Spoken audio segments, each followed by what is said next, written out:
Saya dijemput untuk menjadi MC bagi majlis Hari Raya dan Taklimat Kelestarian Peruncitan Koperasi. Majlis ni adalah dianjurkan Koperasi Agro Makanan Selangor bersama dengan Persatuan Asnaf, Usahawan, Wanita dan Ibu Tunggal Selangor.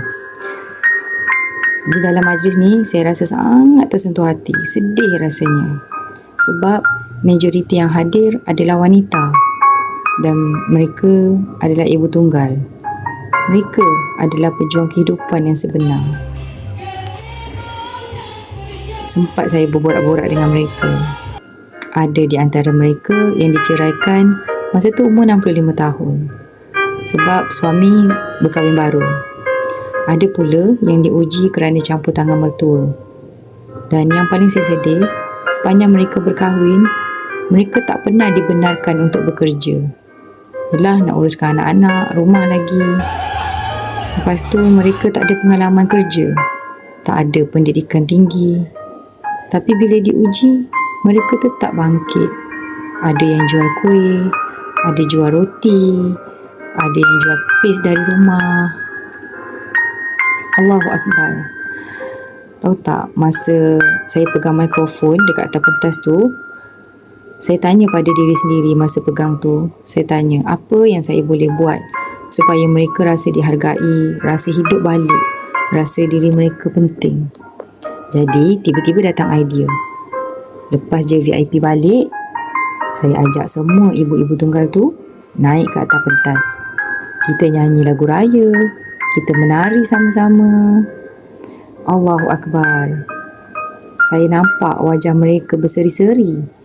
Macam lama sangat dah mereka tak ketawa. Lama sangat dah mereka tak rasa untuk jadi diri sendiri. Sahabat, kadang kan bila kita terlalu lama jadi isteri, jadi ibu, kita lupa rasa jadi diri kita sendiri. Kita lupa yang kita dulu suka menyanyi, kita suka menari, ketawa, pakai cantik-cantik. Wahai sahabatku sekalian, ingatlah, letakkanlah diri anda sendiri dalam senarai keutamaan. Walau apa pun, utamakanlah diri sendiri.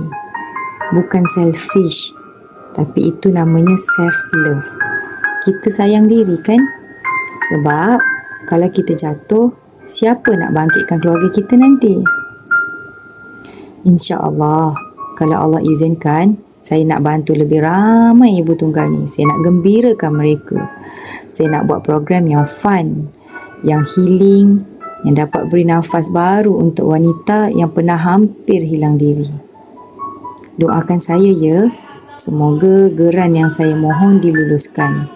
Doakan juga agar lebih ramai wanita tahu bahawasanya mereka sangat berharga, mereka masih ada harapan dan mereka pun layak bahagia. Salam kasih sayang dari saya, Wani Hamdan.